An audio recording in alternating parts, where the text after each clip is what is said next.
جیسے ہی میں اس کے قریب آیا اور اس کے گلابی ہونٹوں پر اپنی انگلی پھیرنے لگا، اس نے میرا ہاتھ پیچھے کر دیا اور کہنے لگی، اپنا ہاتھ پیچھے کرو۔ میں نے کہا، کیوں کروں؟ بہت شوق تھا نا تمہیں شادی کرنے کا۔ بڑا مسکرا کے سٹیج پر بیٹھی ہوئی تھی۔ اب تمہیں بھی پتا چلے کہ شادی کی رات کیا ہوتا ہے۔ آج میں تمہارے ہوش اڑا کے رکھ دوں گا۔ میری بات سن کر وہ کچھ گھبرا گئی۔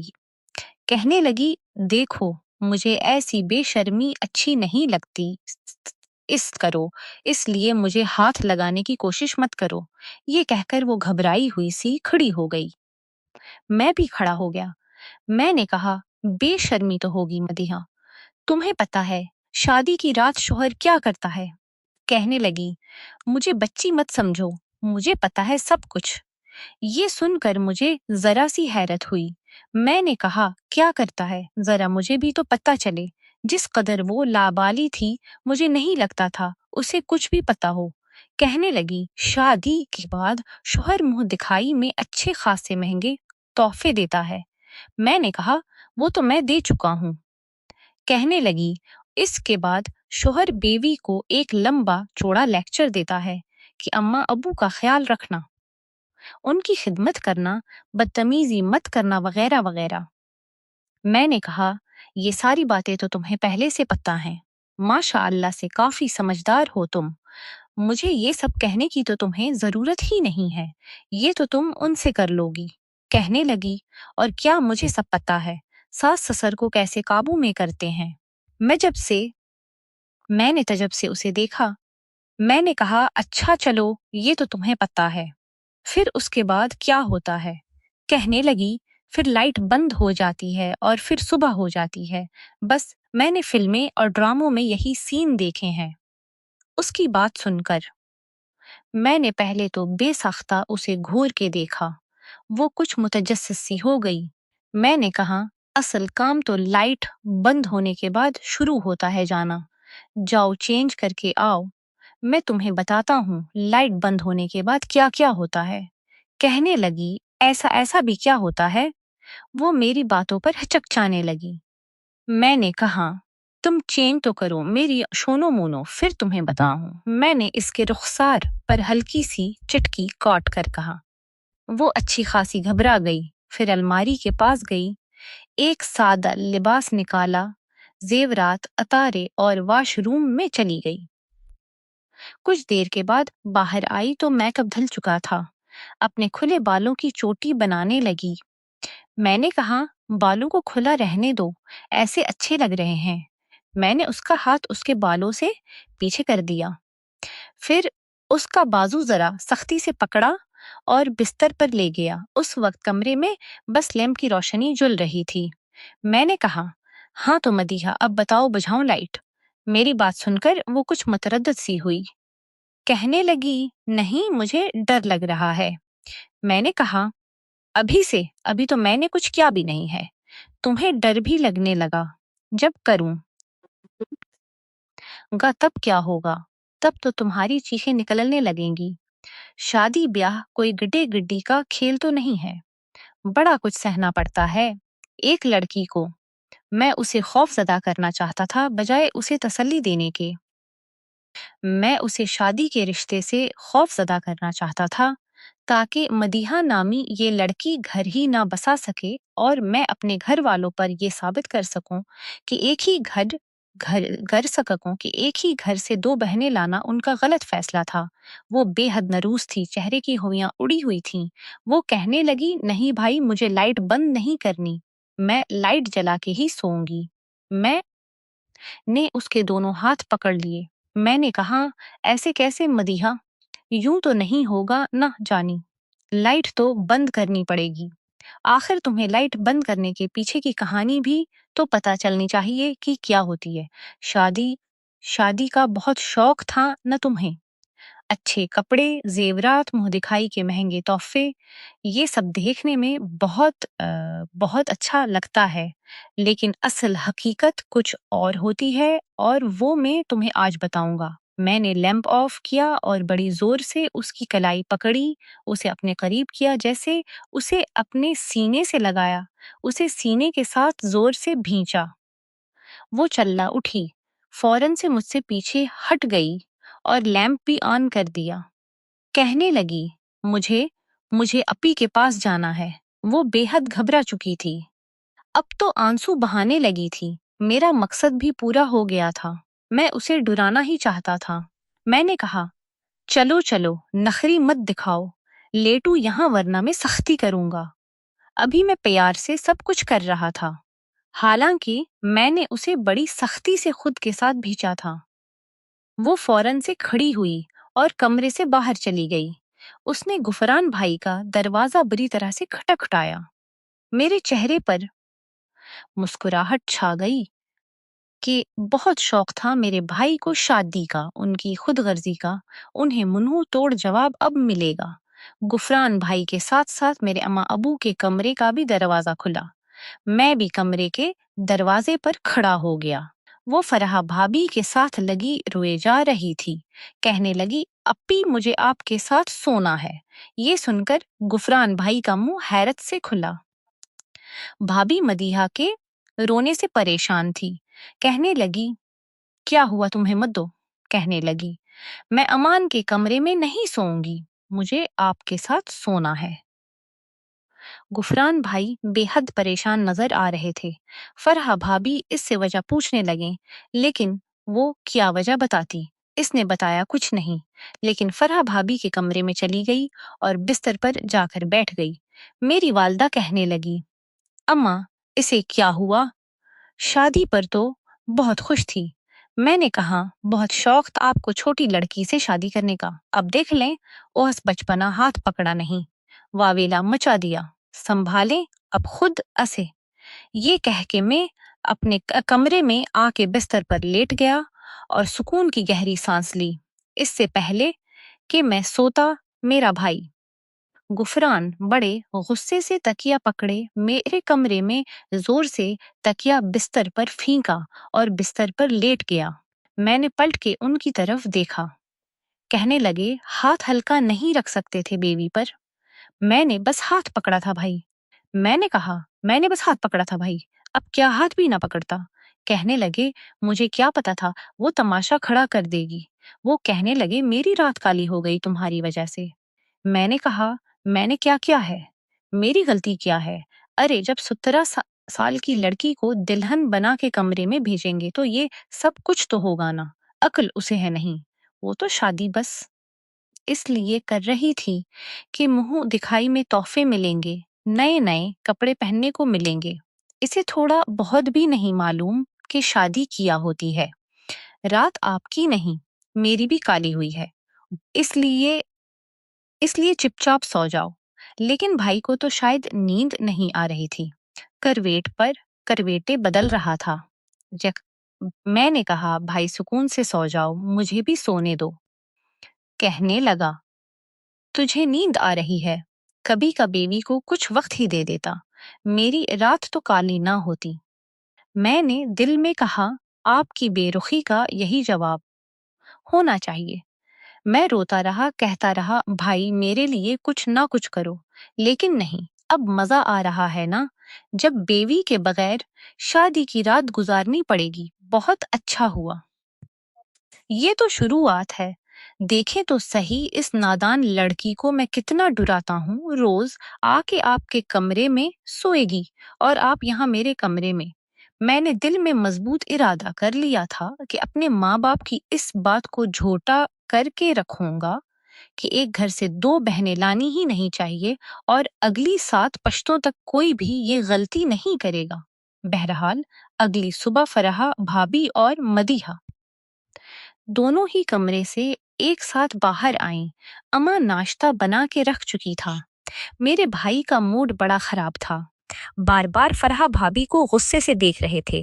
وہ بچاری نظریں چرا رہی تھیں، جیسے کہہ رہی ہوں کہ میرا کیا قصور ہے۔ مدیحہ جب بھی مجھے دیکھتی تو میں اسے گھورنے لگتا اور فوراً سے گھبرا کے نظریں نیچے کر لیتی۔ میں چاہتا تھا کہ اس کے دل میں اپنا خوف برقرار رکھوں تاکہ وہ میرے قریب اور کمرے میں آنے کی کوشش ہی نہ کرے۔ میں تو اپنے دل میں بڑا مطمئن تھا کہ اب یہ لڑکی میرے کمرے میں نہیں آنے والی۔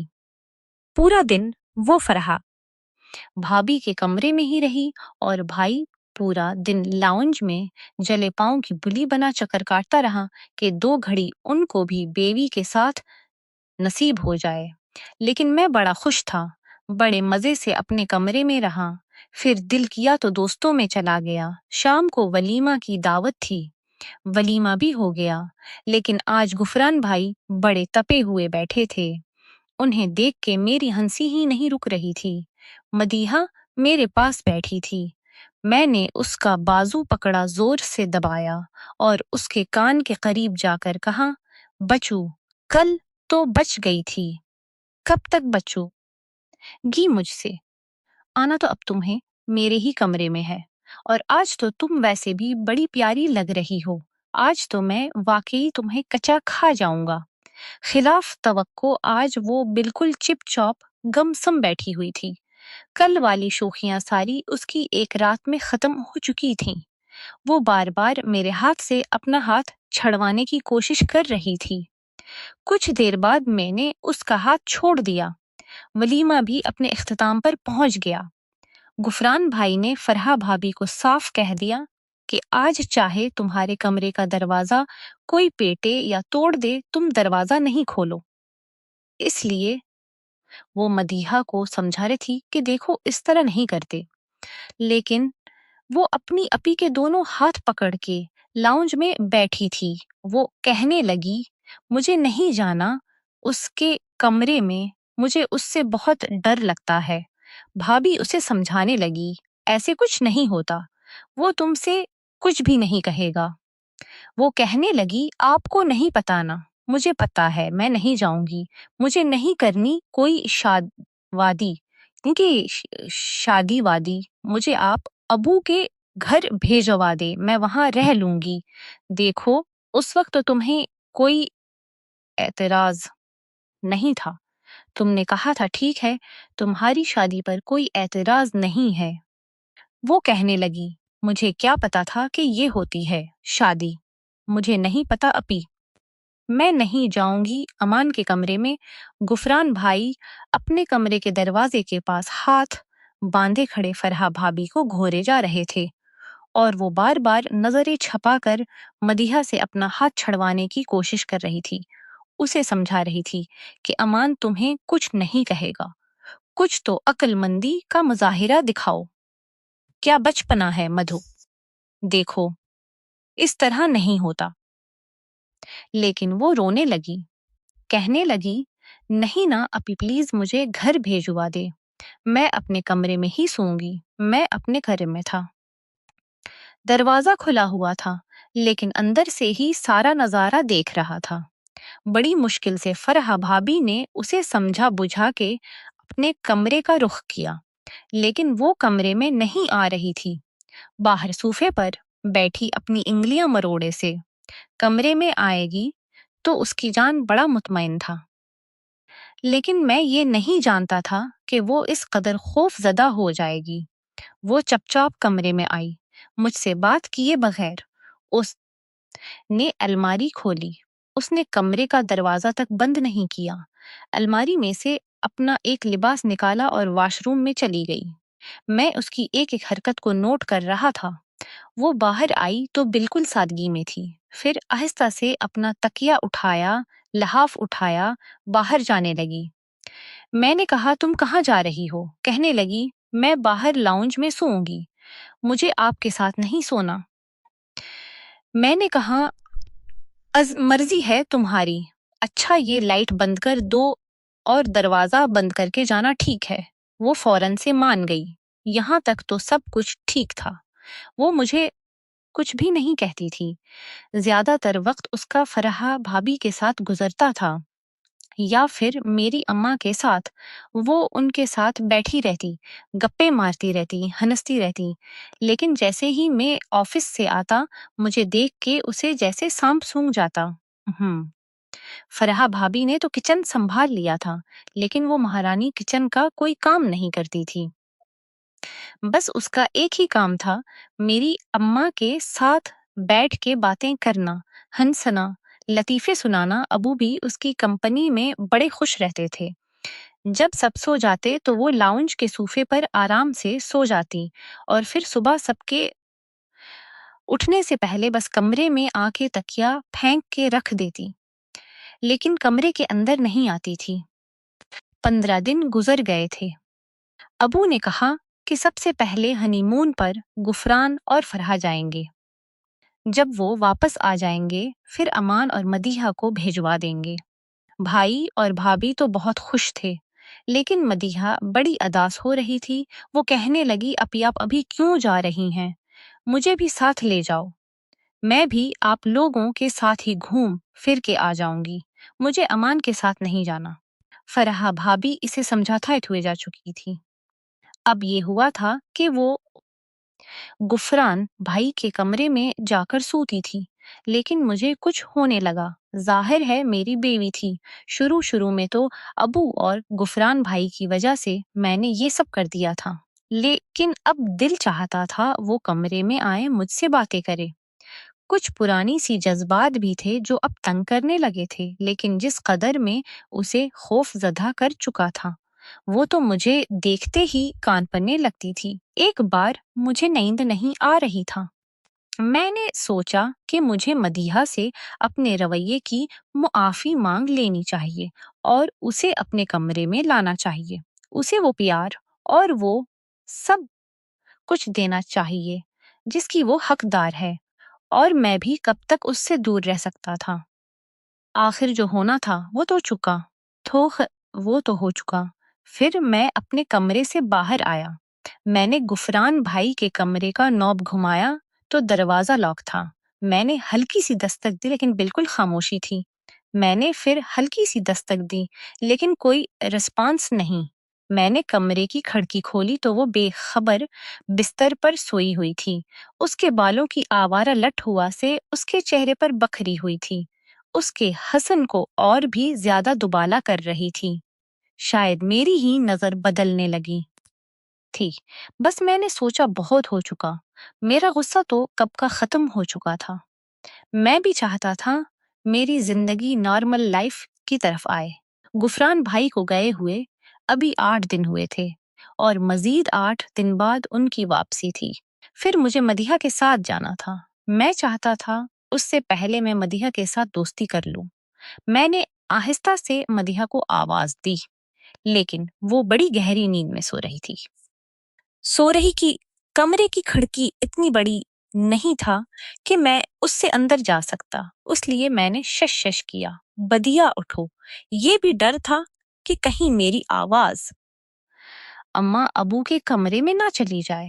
بمشکل ہی اس نے اپنی خمارالو آنکھیں کھولیں، مجھے کھڑکی کے پاس دیکھ کے وہاں آ گئی، مجھ سے کہنے لگی، کیا ہے؟ میں نے کہا، یہ کیا تماشا بنا لیا تم نے، چلو اپنے کمرے میں آؤ۔ لیکن یہ سن کر وہ پھر سے گھبرانے لگی۔ وہ مجھ سے کہنے لگی، مجھے نہیں آنا، میں یہاں ٹھیک ہوں۔ میں نے کہا، مدیحہ، اچھا میں سوری ہوں، میں تمہارے ساتھ کوئی بھی حرکت نہیں کروں گا، بس تم میرے ساتھ کمرے میں آؤ۔ لیکن وہ نفی میں سر ہلانے لگی اور کہنے لگی، نہیں، میں اپنے کمرے میں آ کے اپنا جی جلانے لگی کہ اپنے پاؤں پر کلہاڑی تو میں نے خود ماری ہے۔ اب وہ کمرے میں کھڑکی، دروازہ سب کچھ بند کر کے سوتی تھی۔ البتہ کھانا اسے ٹیبل پر میرے پاس بیٹھ کے کھانا پڑتا تھا۔ اماں ابو سامنے بیٹھے ہوتے تھے۔ جیسے ہی وہ کھانا کھانے کے لیے بیٹھتی میں اس کے برابر والی کرسی پر بیٹھ جاتا، ورنہ جب تک فرحہ بھابھی تھی تو وہ ان کے ساتھ بیٹھتی تھی۔ میں نے اسے کہا کہ میری پلیٹ میں چاول ڈال دو۔ اس نے پلاؤ میری پلیٹ میں ڈال دیا۔ میں نے اپنا پاؤں اس کے پاؤں کے اوپر رکھ دیا۔ وہ بری طرح سے چیخی۔ باقی سب میری طرف دیکھنے لگے۔ میں نے بھی اس پر ایک نظر ڈالی۔ چپ چاپ کھانا کھانے لگا۔ وہ میرے پاؤں کے نیچے سے اپنا پاؤں ہٹانے کی کوشش کر رہی تھی، لیکن میں نے بھی پاؤں کو خشکشی کر رہی تھی۔ اپنے پاؤں کا انگوٹھا کو غصے سے دبانا شروع کر دیا۔ اپنے پاؤں کا انگوٹھا اس کے پاؤں سے ہوتا ہوا اوپر کی جانب لے جانے لگا۔ وہ اپنا پاؤں پیچھے کرتی تھی، میں پھر اس کے پاؤں تک پہنچ جاتا تھا۔ وہ اس قدر نروس تھی کہ کھانا ٹھیک سے نہیں کھا پا رہی تھی۔ جب سے فرحہ بھابی گئی ہوئی تھی، سارا کام اسی کے سر پر آ گیا تھا۔ اماں سے پوچھ پوچھ کے کھانا بنا لیتی تھی اور ٹھیک ہی بناتی تھی۔ رات کو جب سب لاؤنج میں تھے، وہ کچن میں برتن دھو رہی تھی۔ میں چپ چاپ کچن میں آ گیا، فریج میں سے پانی کی بیتل نکالی، گلاس میں ڈال کے پانی پینے لگا۔ پانی پینے کے بعد میں اس کے بالکل پیچھے آ کر کھڑا ہو گیا اور پیچھے سے اسے اپنے پیچھے آ کر کھڑا ہو گیا اور پیچھے سے اسے اپنے حصار میں لے لیا۔ وہ بری طرح سے اچھلی۔ پیچھے پلٹ کے دیکھا تو میں اس کے کندھے پر اپنا سر رکھ چکا تھا۔ میں نے کہا، مجھ سے اتنا بھاگتی کیوں ہو؟ شوہر ہوں تمہارا۔ کہنے لگی، امان مجھے چھوڑو پلیز۔ میں نے کہا، شرافت سے آج کمرے میں آ جانا، ویسے بھی کل فرحہ بھابی اور غفران بھائی واپس آ رہے ہیں، پھر تو تمہیں میرے ساتھ ہنی مون پر بھی جانا پڑے گا۔ وہاں کیا کرو گی مدیحہ؟ اگر آج تم کمرے میں نہیں آئی تو کل تو تمہیں آنا ہی پڑے گا، پھر میرے ساتھ ہنی مون پر بھی جانا پڑے گا۔ یاد رکھنا، گنگن کے بدلہ لوں گا تم سے۔ پتہ نہیں کیوں میں اس سے غلط بات کیوں کرتا تھا۔ میرا یہ کہنا تھا کہ وہ چلانے لگی۔ میں نے فوراً سے اسے چھوڑ دیا۔ اماں ابو دونوں کچن میں آ گئے، کہنے لگے، کیا ہوا؟ تو کہنے لگی، وہ کاکروچ اماں۔ اماں کہنے لگی، کہاں ہے؟ کہنے لگی، ابھی شیلف پر تھا، پتہ نہیں کہاں گیا۔ میں سمجھ گیا، ایسورڈ مجھ سے پیچھا چھڑانے کے لیے اس نے یہ سب کچھ کیا ہے۔ میں غصے سے اپنے کمرے میں چلا گیا۔ اگلے روز فرحہ بھابی اور غفران بھائی بھی آ گئے۔ شادی کو 1 مہینہ گزر چکا تھا، لیکن محترمہ تھی کہ میرے قابو ہی نہیں چڑھ رہی تھی۔ سب کے سونے کے بعد وہ لاؤنج میں تکے ہی رکھ کے لیٹ گئی۔ تبھی میں کمرے سے باہر آیا، اس کی کلائی پکڑی۔ میں نے کہا، شرافت سے کمرے میں چلو۔ کہنے لگی، میں نے نہیں جانا، اگر آپ نے زبردستی کی تو میں چلانا شروع کر دوں گی۔ میں نے کہا، ٹھیک ہے چلاؤ، شوق سے چلاؤ۔ یہ کہہ کر میں نے اس کے منہ پر ہاتھ رکھ دیا اور زبردستی اسے کمرے میں لے گیا۔ کمرے کی لائٹ بند کی اور اسے بستر تک لایا ہی تھا کہ غفران بھائی کے دروازہ کھٹکھٹانے کی آواز آئی۔ وہ اماں کا دروازہ کھٹکھٹا رہے تھے۔ اماں نے دروازہ کھولا تو وہ کہنے لگے، فرحہ کی طبیعت بہت خراب ہے، اماں آ کر دیکھیں اسے کیا ہوا ہے۔ بات کچھ ایسی تھی کہ مجھے مدیحہ کو چھوڑنا پڑا۔ وہ بھی فوراً کمرے سے باہر نکل گئی۔ فرحہ بھابی کو الٹی نہیں رک رہی تھی، بے حال ہو چکی تھی۔ میری اماں نے مدیحہ سے کہا، جاؤ نیمبو پانی بنا کے لاؤ۔ وہ نیمبو پانی بنا کے لائی۔ وہ فرحہ بھابی کو پلایا۔ پھر اسے ڈاکٹر کے پاس لے کر گئے تو معلوم ہوا کہ فرحہ بھابی امید سے ہو چکی تھی، لیکن ڈاکٹر نے بیڈ ریسٹ کا مشورہ دیا تھا۔ خوشی کی خبر تھی، اس لیے میں بھی خوش تھا کہ چلو چاچو بن جاؤں گا۔ اس لیے ہمارا ہنی مون کینسل ہو چکا تھا، کیونکہ سارے کام کی ذمہ داری مدیحہ پر پڑ چکی تھی۔ فرحہ بھابی کو کمرے تک کھانا بھی وہی دینے جاتی تھی، سنبھالتی بھی وہی تھی، کیونکہ ان کی طبیعت ٹھیک نہیں رہتی تھی۔ پورا دن گھن چکر ٹھیک نہیں رہتی تھی۔ اب تو مجھے اس پر ترس آنے لگا تھا۔ بہت کم عمری میں اس پر بہت بڑی ذمہ داچھا نہیں تھا۔ مجھے خود ہی پر افسوس ہونے لگا۔ بچاری تھک جاتی تھی، پھر اسے صوفے پر سونا پڑتا تھا۔ ایک دن میں نے اسے کہا کہ دیکھو، میں تمہیں کچھ نہیں کروں گا، تمہیں ہاتھ تک نہیں لگاؤں گا، لیکن پلیز بستر پر آرام سے سو جایا کرو، کچھ نہیں کہوں گا۔ تم کہنے لگی، لائٹ تو بند نہیں کریں گے۔ میں نے کہا، نہیں کروں گا۔ لائٹ بند کرنے کے بعد سے میں کچن میں اس کے کام میں مدد بھی کروانے لگا۔